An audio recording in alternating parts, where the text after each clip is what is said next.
안녕하세요. 예디야기입니다. 예디야기의 사연을 여러분들에게 읽어드릴 DJ 유진입니다. 구독과 좋아요는 채널 운영에 큰 힘이 됩니다. 꼭 부탁드리며 저는 여러분들의 댓글도 모두 읽고 있습니다. 댓글도 많은 참여 부탁드릴게요. 그럼 오늘의 사연 시작합니다. 안녕하세요.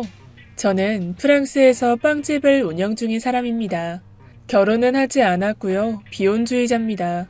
정말 좋은 사람이 나타나면 고민은 해보겠지만 전 제 부모님을 봐온 것 때문인지 결혼 생각이 아직까진 없어요.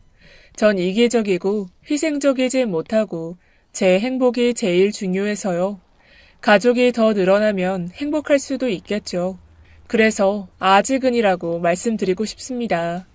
앞에 말씀드렸던 내용과는 상반되게 전 대가족 구성원이었어요. 할머니, 할아버지, 그리고 엄마, 아빠, 저 이렇게 3대가 같이 살았죠. 그럼에도 제가 혼자 살이를 선호하는 건 그런 가족들의 생활이 온전히 행복해 보이지 않았고 저 또한 그랬기 때문입니다. 특히나 엄마는 제 앞으로의 미래이기도 한 분인데 엄마가 가장 불행해 보이셨거든요. 그것도 저 때문에요. 저희 할머니께서 유일하게 즐겨 하시는 게 손주 자랑, 손주 비교셨어요. 제가 어릴 때는 꽤나 영특했는지 할머니께서 제가 어릴 때 상을 타오거나 재주를 뽐내는 자리에서 뛰어나면 그렇게나 절 예뻐하셨습니다. 제가 말도 다른 아이들보다 빠르게 배웠고 글도 빨리 익히고 글쓰기도 잘해서 상을 많이 받았었어요. 그리고 말을 어찌나 잘하는지 웅변 대회 같은 데서 상도 많이 받고 이쁜 아이 선발대회 같은 것도 있었는데 늘 1등을 했었죠. 운동도 잘해서 태권도 대회 같은 데서 상도 많이 타고 단도 빨리 땄어요. 뭐든 데려다만 놓으면 잘하는 아이, 그런 아이가 바로 저였습니다. 그럴 때마다 할머니는 다른 할머니의 친구분들에게 제 자랑을 하기 바쁘셨습니다.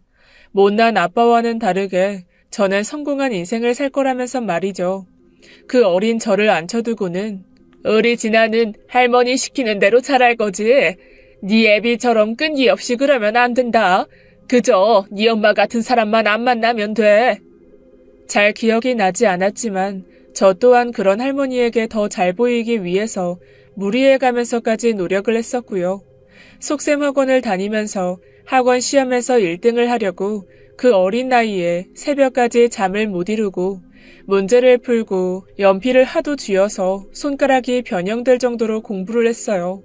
1등을 해야 할머니가 칭찬을 해줄 테고 괜히 엄마에게 싫은 소리를 안 할 테니 말이죠. 어린 마음에도 그런 게 컸던 것 같습니다. 하지만 점점 자라고 어느 정도 제 머리가 커져가면서 저에게 인자하기 그지 없으셨던 할머니께서 굉장히 엄하고 깊이 대상이 되었습니다. 그게 제가 중학생쯤 되었을 때였어요. 중학교에 들어간 지 얼마 되지가 않아서 적응도 힘들었고 처음 본 시험 성적이 정말 바닥이었습니다. 시험 성적이 나온 날 집에는 할머니와 할머니 친구분들이 계셨죠. 성적 나온 건 어떻게 귀신같이 아셨는지 저에게 물으셨습니다. 진아야, 김신혜 손자는 2등 했다던데 우리 천재 손자는 몇 등인고? 당연한 듯 제가 1등인 줄 알고 대놓고 물어보셔서 너무 당황스러웠지만 전 그냥 사실대로 말씀드렸습니다. 17등이라고 말이죠. 그랬더니 할머니께서 대뜸 오늘 저녁밥은 먹지 말라는 겁니다. 옛날 같으면 그런 성적이면 볼기짝을 몇 대씩 맞고 쫓겨났을 거라면서 말이죠. 그래서 제가 성적이 안 좋을 때면 늘 엄마를 또 걸고 넘어지셨어요. 멍청한 며느리가 멍청한 아이를 낳았다면서 말이죠. 반대로 제가 어릴 적 좋은 성적일 때는 아빠를 닮아 영특하다고 하셨습니다. 엄마는 할머니 말씀 신경 쓰지 않고 따로 제게 밥을 차려주셨어요.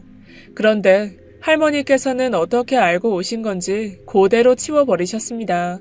그럴 때마다 엄마가 할머니께 하소연을 하셨고 할머니는 너 닮아 멍청한 건데 무슨 할 말이 있냐면서 다그치셨어요.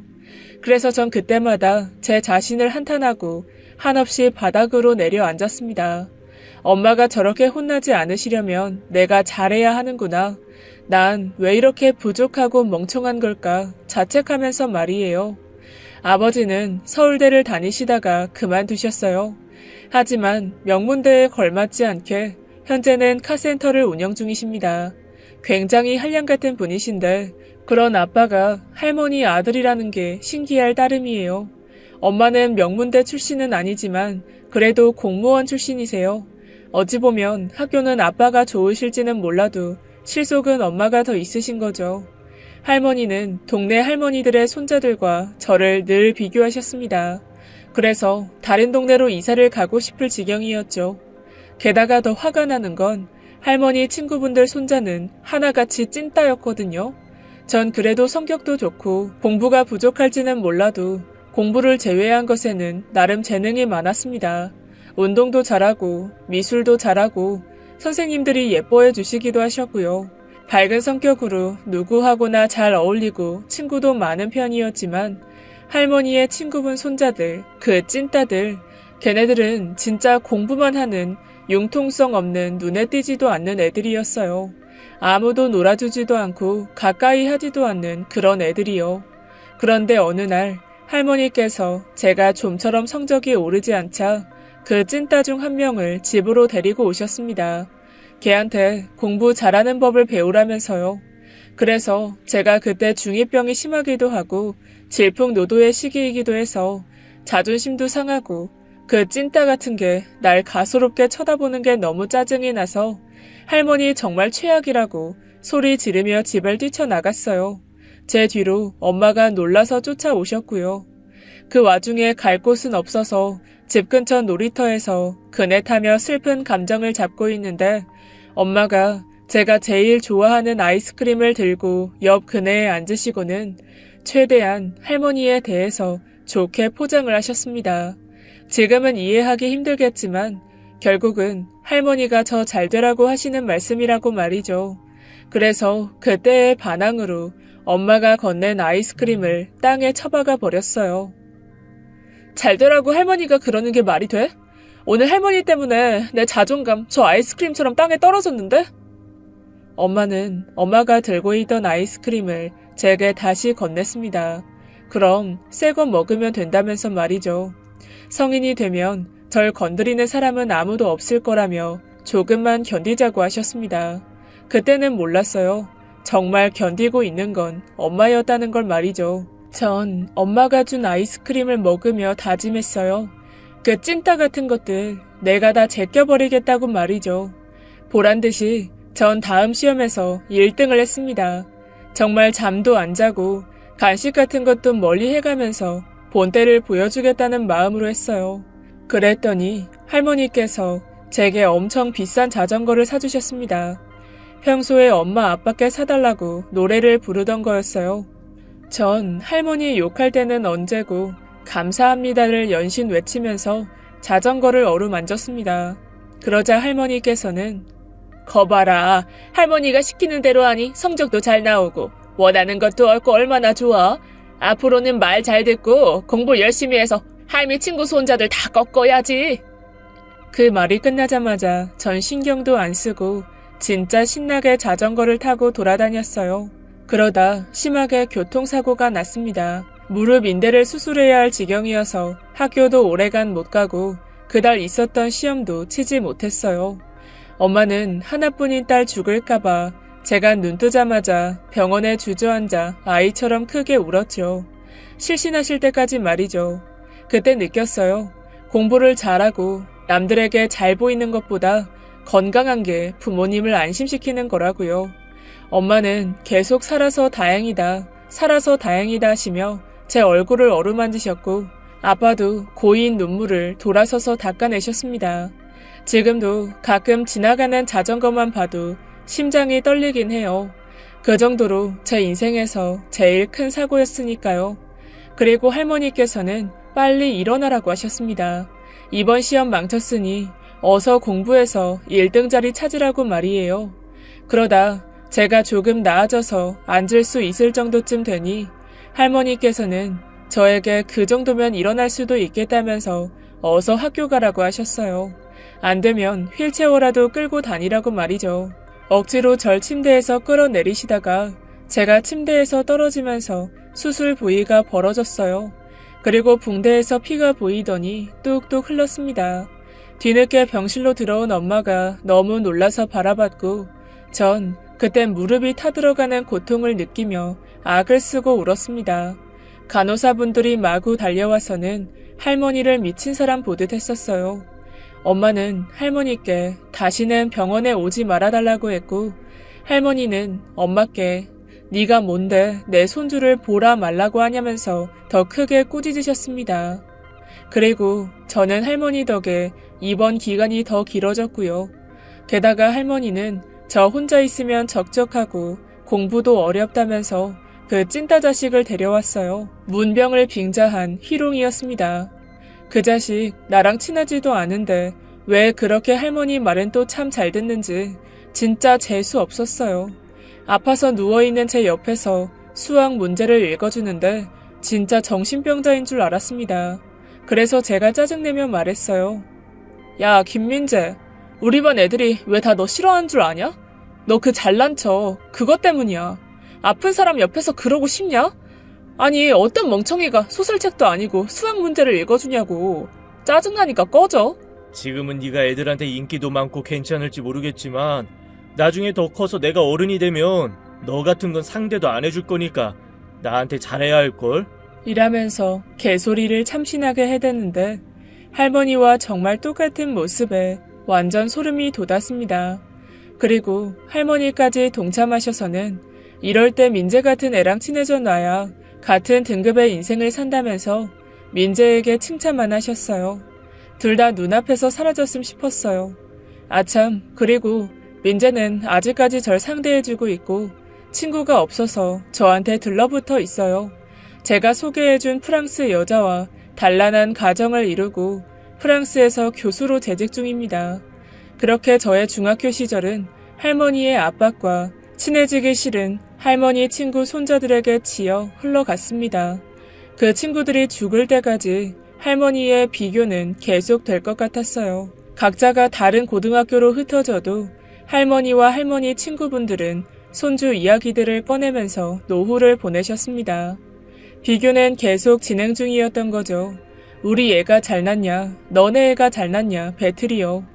전 할머니 기대대로 외고로 진학했습니다. 할머니의 아빠를 닮아서 똑똑하다라는 기대와는 다르게 엄마가 언어 능력이 굉장히 좋으세요.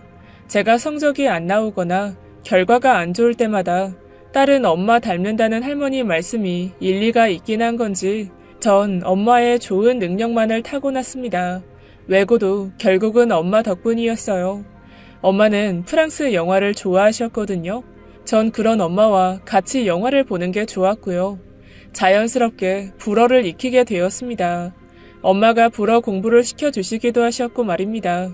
그때에도 할머니의 쇳소리는 심했어요. 별로 경쟁력도 없고 돈 안 되는 말 배운다고요. 네 엄마 꼴 보고도 그 나라 말 배우고 싶냐면서 타박하셨고 그놈의 할머니 친구 손자들을 또 들먹이셨습니다. 걔네들은 외국의 유명한 대학교 준비하느라 영어를 잘한다면서 말이죠. 할머니가 한참 잘못 알고 계셨어요. 불어를 알면 영어는 자동으로 깨우치게 됩니다. 따지기도 피곤해서 아무 말 하지 않았어요. 그러다 고등학교가 워낙 쟁쟁한 애들을 모아놓은 곳이다 보니 등수 올리기가 힘들었어요. 그래도 중학교 때는 조금만 하면 따라잡기 쉬웠는데 독한 애들만 모여 있어서인지 아무리 밤을 새도 따라잡기가 힘들었습니다. 그래서 1학년 때 방황을 좀 많이 했어요. 시험날에 일부러 학교에 안 가고 노래방에서 목이 쉴 때까지 노래만 부르다 집에 가기도 하고 수업 시간에 엎드려서 잠만 자서 엄마가 학교에 와야 하기도 했지요. 하지만 그때마다 엄마는 맛있는 거 사줄까? 라면서 절 혼내기보다는 꼭 맛난 걸 사주고 제 마음을 달래주셨습니다. 그럴 수도 있으니까 엄마는 100번이고 1000번이고 올 수 있으니 편할 대로 하라고 말이죠. 전 마음 기댈 곳이 필요하니 가수들도 쫓아다녔고 처음으로 남자친구도 사귀었습니다. 할머니 덕에 그 모든 걸 잃었지만요. 학교가 끝이 나고 절 그때 당시 남자친구가 데려다 줬는데 그 모습을 할머니가 보시고는 그 친구를 다짜고짜 경찰에 신고하셨어요. 손녀를 괴롭히는 아이라면서요. 나쁜 애로 몰려서 괜히 경찰서도 가게 되고 그 남자아이는 연예인을 준비하던 친구였는데 괜히 구설수에 오를까봐 절 원망했습니다. 그렇게 자연스럽게 헤어졌고 심지어 그 친구는 그 일이 있고 아예 전학을 가버렸어요. 참 슬픈 첫사랑의 추억이네요.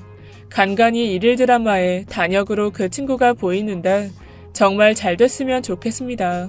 그리고 그 당시 좋아했던 가수 성시경 테이프를 모조리 태워버렸습니다. 좋은 대학 가면 그런 사람들 널렸다면서 말이죠. 할머니, 눈을 씻고 찾아봐도 없던데요. 씨가 말랐다고요. 그렇게 의지할 곳 없이 학창시절을 보냈는데 제 유일한 산소 호흡기는 엄마였어요. 몰래 다시 성시경 앨범을 사다 주기도 하시고 그 남자친구에게 찾아가 해명도 하고 사과도 해주셨습니다.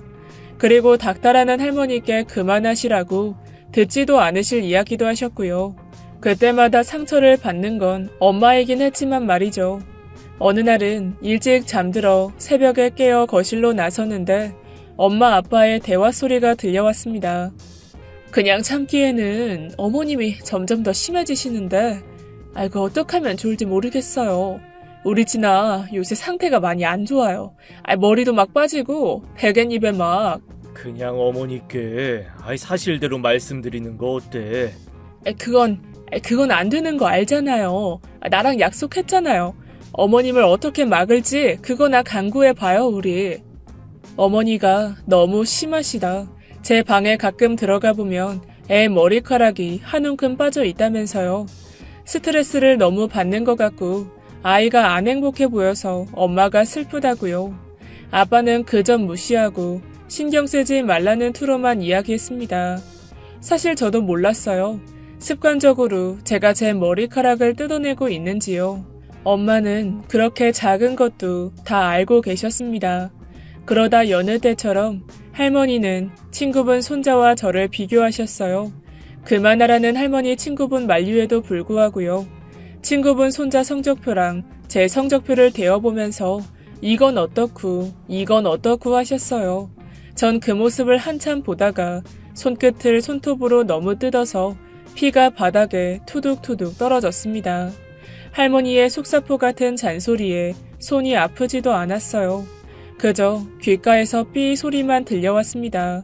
그러다 그 삐 소리를 없애는 엄마의 목소리가 들렸어요. 진아야, 그 한마디에 정신을 차리고 보니 엄마와 시골 동네에 와 있더군요. 엄마는 제 손을 보시고는 바로 짐가방을 싸서는 제 손을 잡고 집을 나가셨어요. 할머니가 보시는 눈앞에서 말이에요. 전 못 느꼈지만 그때 제 몸은 많이 망가져 있었습니다. 고등학생인데도 그때까지 생리를 안 했어요. 엄마가 몇 번씩 제 서랍을 확인하셨던 것도 그 때문이었습니다. 엄마는 집에서 많이 멀리 떨어진 외곽 지역의 월세집을 구하시고는 닥치는 대로 필요한 가구나 물건을 사셨어요. 그때도 제 손을 한순간도 놓지 않으셨습니다. 전 인생에서 제일 행복했던 때를 꼽으라면 그때 엄마와 따로 나와서 살았던 옥천, 그곳에서의 1년이었어요. 엄마는 2달 정도 제 학교 정리와 그 작은 집 정리를 하시고는 동네 식당에서 아르바이트를 하셨어요. 그저 책상에 앉아서만 일하시다가 저 하나 보고 그 고생을 하신 거죠. 할머니는 엄마가 소심하고 겁쟁이에 배포도 작고 성공 못할 사람이라고 하셨지만 아니었어요.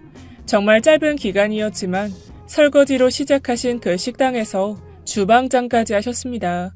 저를 위해서 아무것도 없고 와본 적도 없는 그곳으로 가신 것만 봐도 그랬습니다. 엄마의 판단이 정말 옳았는지 저의 손끝은 모두 아물었고 초경을 그 옥천 집에서 맞았습니다. 엄마는 저에게 마당에 핀 장미를 꺾어서 선물해 주었고 한참을 걸어 나가서 케이크도 사와서 축하해 주셨어요. 무언가 정상적으로 돌아가고 있는 느낌이었죠. 그리고 옥천에 있던 그 1년간 저는 작았던 키가 10cm 이상 자라기도 했고요. 그렇게도 아빠를 사랑하는 엄마가 저 하나 때문에 핸드폰도 일부러 다 놓고 오셔서 아빠에게 연락도 하지 않으셨습니다. 어떻게 알고 오신 건지 아빠가 엄마와 둘이 살던 집에 찾아왔어요. 제 학교 때문에 알게 되신 것 같았어요. 보자마자 화를 낼 줄 알았던 아빠는 그저 엄마에게 미안하다고만 하셨습니다. 그리고 같이 돌아가자라는 말은 안 하셨어요. 더 필요한 건 없는지, 어디 아픈 곳은 없는지 그런 것만 걱정하셨어요. 엄마는 다 필요 없고 저랑 죽을 때까지 둘이 살겠다고만 하셨습니다. 아빠도 필요 없다고 말이에요. 몇 시간 안 지나서 아빠는 돌아가셨고 엄마는 다른 집으로 이사를 가자고도 하셨어요. 그때 어린 마음에 아빠가 영영 못 찾아올까봐 싫다고 했어요. 제일 후회하는 말이에요. 그때 엄마 말대로 이사를 갔다면, 아빠를 영영 보지 않았다면 엄마가 지금 살아계실 수 있을 것 같거든요. 엄마는 늘 제 의견을 존중해 주셨기 때문에 아무런 말도 하지 않으셨습니다. 아빠가 싫다곤 하셨지만 차 소리가 들릴 때마다 어쩌다 한 번씩 대문 앞에서 서성거리셨어요. 아빠가 혹시 왔나 하고 말이죠. 말은 안 하셨지만 느껴졌습니다. 아빠가 왔을 때 순간 미소 지어던 엄마 표정을 전엔 봤거든요. 그리고 그 집에서의 1년이 지날 때쯤 엄마와의 단란한 행복이 끝이 다가왔습니다. 할머니가 찾아오셨어요. 외할머니와 같이 말이죠. 외할머니께서는 부끄러운 듯 엄마를 때리시며 무슨 짓이냐 다그치셨고, 할머니는 위풍당당하게 저에게 빨리 가자고 하셨어요. 그렇게 1년간의 엄마와의 짧은 여행은 끝이 났습니다. 제 버릇 개 못 준다. 딱 저희 할머니에게 맞는 말입니다. 제가 대학 입시 준비를 막 시작할 무렵 엄마는 명문대가 아니어도 좋으니 프랑스에서 대학을 다녔으면 좋겠다고 하셨어요. 엄마는 대학 때 딱 일주일 프랑스에 다녀왔는데 거기서 평생 살고 싶으셨다고요. 어쩌면 본인의 바람을 저에게 내비치신 거죠. 저 또한 거부감 없이 마냥 좋았습니다. 엄마와 자주 본 프랑스 영화 속 풍경들이 너무 멋졌거든요. 하지만 할머니께서 그 사실을 아시자마자 극구 반대하셨어요. 친구 손자들이 서울대를 갈 거라고 말입니다. 프랑스의 명문대에 가봤자 할머니 친구분들은 서울대밖에 몰라서 이야기를 꺼내도 무시만 당할 거라면서 말이죠. 아빠처럼 꼭 서울대에 가야 한다면서 말입니다. 할머니는 아직도 그러세요. 아빠가 기름때 묻히고 일하고 있으면 손님들한테 아빠 서울대니까 무시하지 말라면서 아빠를 더 부끄럽게 만드시거든요. 할머니는 아빠가 서울대 나와서 판검사 할 줄 알았는데 그렇게나 말 잘 듣고 범생이인 아빠가 학교도 때려치고 차 고치는 일 한다니까 기절하셨답니다. 저도 아빠가 신기하기는 했어요. 괴짜 같기도 하고요. 게다가 엄마는 할머니가 하도 서울대 하셔서 그때야 알았답니다. 아빠가 한마디도 대학교 이야기를 안 해서 몰랐다고요. 자랑스러워 하시는 할머니와는 반대로 아빠는 거추장스러운 어울리지 않는 학력이라고 말했습니다. 엄마는 뒤에서 몰래 할머니 말에는 알겠다고 대답만 하고 저보고 가고 싶은 곳으로 꼭 가라고 하셨어요. 할머니쯤이야 엄마가 다 막아주겠다면서요. 엄마가 정말 큰 방패로 보였습니다. 전 엄마의 뜻대로 프랑스에서 빵을 배울 수 있는 대학으로 갔습니다. 물론 할머니께는 대학에 떨어졌다고 거짓말을 했고요. 재수학원에 다닐 거라고 둘러댔죠. 엄마는 복직을 해서라도 제 학비를 꼬박꼬박 대주겠다고 하셨고 전 뒤도 돌아보지 않고 떠났습니다. 엄마가 본가에서 얼마나 힘들어하고 있을지 잘 알고 있었기 때문에 엄마가 고생한 돈만 받으면서 마냥 공부만 하고 있을 순 없었죠. 말이 트일 때쯤부터 빵집에서 알바도 하고 최대한 돈을 많이 아꼈어요. 그렇게 시간이 흘러가고 제가 대학 공부를 1년 정도 앞두고 있을 즈음 난데없이 아빠에게 연락이 왔습니다. 엄마가 아빠에게도 이야기하지 않아서 원래 제가 공부하는 내내 엄마에게만 연락이 왔었거든요. 아빠는 다른 이야기 없이 엄마를 보러 한국으로 들어오라고만 하셨습니다. 불길한 예감이 들어 그 다음날 첫 비행편으로 바로 한국으로 향했어요. 그리고 엄마는 계시지 않았습니다. 엄마의 영정사진이 절 반겼어요. 마지막으로 봤던 공항에서 절 보며 웃던 그 표정 그대로 엄마의 사진이 걸려 있었습니다. 말없이 술만 들이키는 아버지와 절 보자마자 때리면서 이제야 정신 차리고 돌아왔냐는 할머니, 그리고 누군지도 모를 검은 양복을 입은 사람들까지. 제가 아는 사람은 엄마뿐인데 엄마만 없는 그런 장례식이었습니다. 엄마는 췌장암이셨고 발견되고 얼마 안 돼서 돌아가셨어요. 제게 마지막으로 엄마가 보내줬던 편지에서 엄마는 말했습니다. 제가 아르바이트를 한다고 말한 적 한 번도 없는데 이달이 지나면 그 알바 안 해도 된다고 말이죠.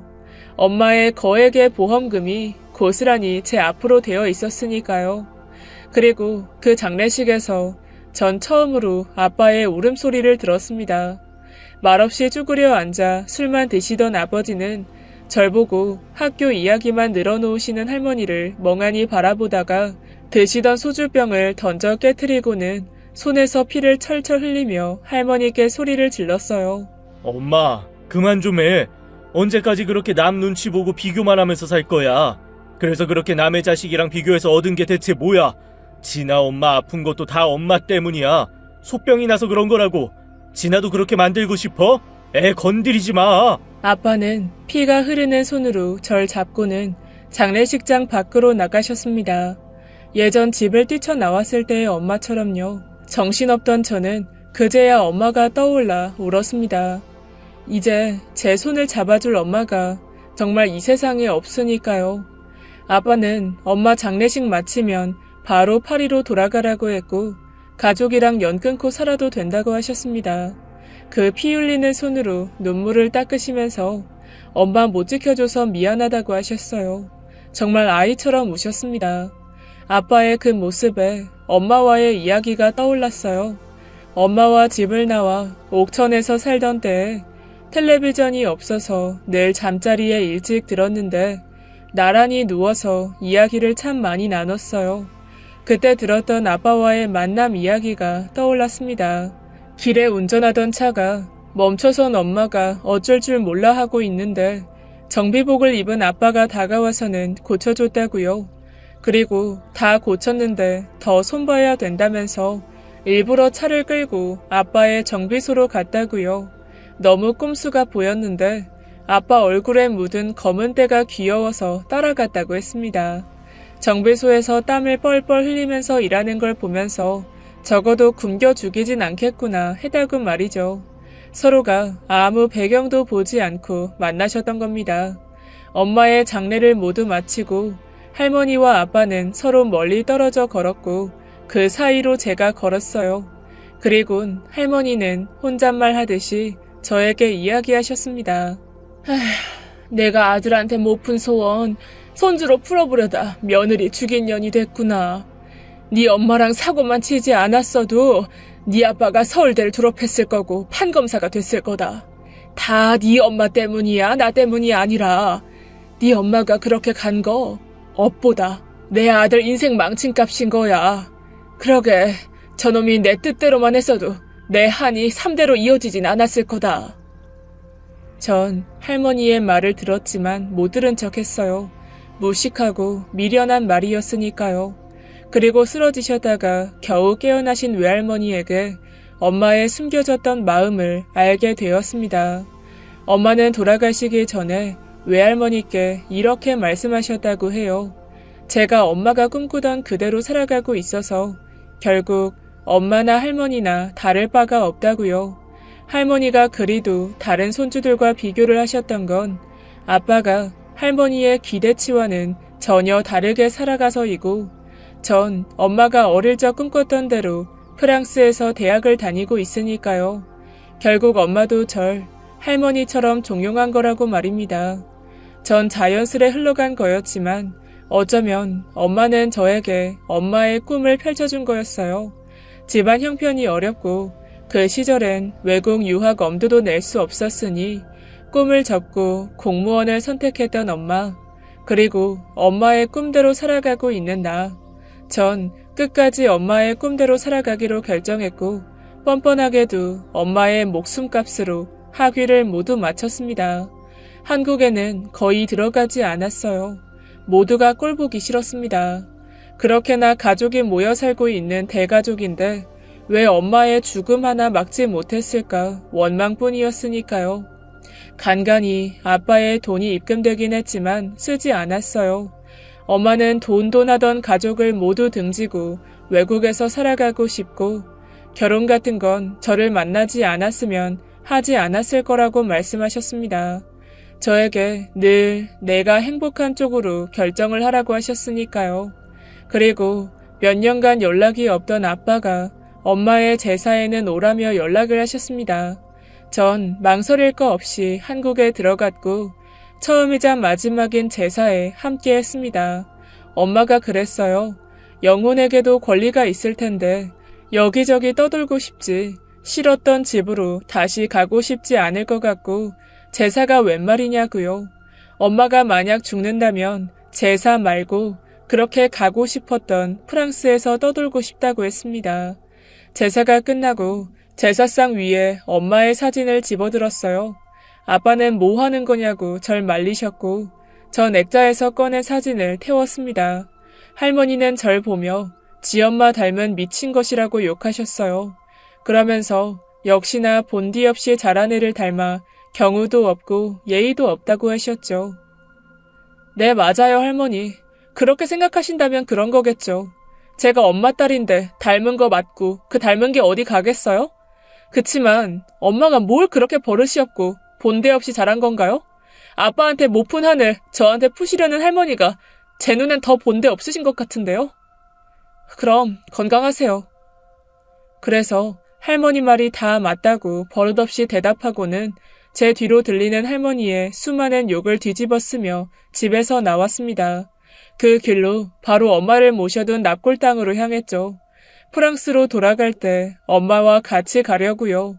납골 땅에서 엄마를 챙겨 공항으로 바로 가려는데 숨이 넘어갈 듯이 제 뒤를 따라온 아버지가 숨을 가쁘게 쉬고 계셨습니다. 진아야, 잠깐만. 그제야 아빠가 많이 늙으신 게 보였어요. 무릎을 팔로 짚으며 쩔뚝쩔뚝 제 눈앞까지 오셔서는 엄마의 유골함을 잡으시는 겁니다. 전 뺏어가려는 줄 알고 다시 낚아채서 뒤돌아섰는데 아빠가 하시는 말씀에 결국 전 흐느끼며 울었어요. 진아야, 엄마 데려가도 좋은데 나도 작별 인사는 해야지. 아빠의 말에 다시 등을 돌려 바라보았고 아빠는 눈물 지으며 억지로 웃고 계셨습니다. 입술이 보이지 않을 정도로 앙 다문 채 울음을 꾹꾹 참고 계셨어요. 그리고는 다시 엄마의 유골함을 안은 채 말하셨어요. 진아 엄마 잘 가. 우리 신혼여행 프랑스로 가기로 했었잖아. 그 약속 못 지켜서 미안해. 그리고 마음 아프게 해서 미안했어. 그리고 나한테 속은 척 와준 거 고마웠어.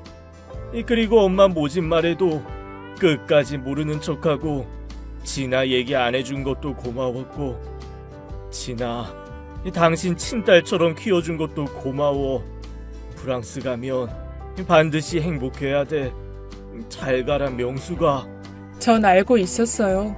제가 중학교 때 무릎인대 수술할 때 피가 너무 많이 흘러서 수혈이 필요했는데 간호사가 부모님께 혈액형을 묻는 와중에 내가 엄마의 친자식이 아니겠구나 했습니다.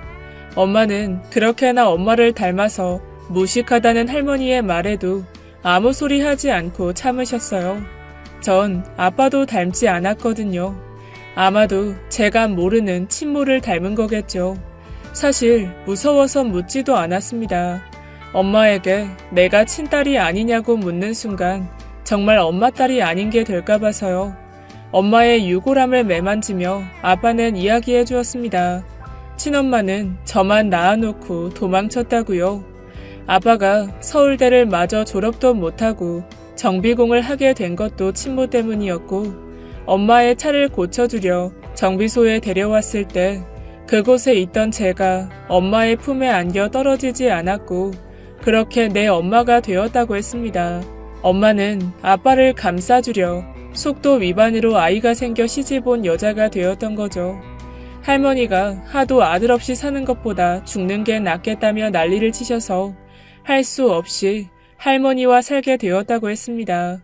할머니에게 제가 엄마의 딸이 아닌 게 알려지면 제가 알게 되는 건 시간 문제여서 끝까지 입을 열 수 없었다고 했어요.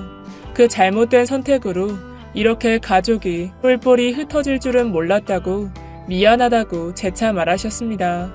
전 아빠의 어떤 희한한 말에도 동요 없이 엄마의 유골함을 챙겨 바로 프랑스로 떠났습니다. 그리고 엄마가 가고 싶다던 곳들을 돌아다니며 엄마의 뼛가루를 날려주었어요. 신기하게도 엄마의 뼛가루는 꼭 신기루 같았습니다. 제 눈앞에서 한참을 맴돌다가 퍼져갔어요. 꼭 저를 한 번 더 보고 떠나듯이 말입니다. 전 아직도 가족들에게로 돌아갈 생각이 없습니다. 재작년 할머니께서 돌아가셨다는 소식에 한국에 한번 방문하고 줄곧 프랑스인 친구 집에 머무르고 있어요. 물론 이성 친구고요. 동거 중이지만 아직도 결혼 생각은 없습니다. 제 의견에 동의해준 사람이기도 하고요. 이 시국이 지나가면 엄마와 단둘이 머물렀던 그 옥천 집으로 떠나볼 생각이에요. 그곳에서 작은 시골 빵집을 차려 살아갈까 합니다. 엄마에 대한 기억이 가장 짙은 곳이니까요. 엄마, 난 엄마의 꿈대로 여전히 행복해. 그리고 계속 다른 꿈을 꾸며 살아가고 있어. 아빠가 많이 늙으셔서 그나마 가까운 곳이라도 있으면 찾아오시기 쉬울 것 같아. 엄마가 옥천에 있을 때 한 번씩 마당에 나와서 아빠를 기다렸던 것처럼 나도 그렇게 할게. 엄마도 한 번씩 들려줘. 사랑해. 그리고 늘 보고 싶다. 지금까지 예디이야기였습니다. 끝까지 함께 해주신 여러분 진심으로 감사드리며 전 내일 이 시간 다시 돌아올게요. 감사합니다.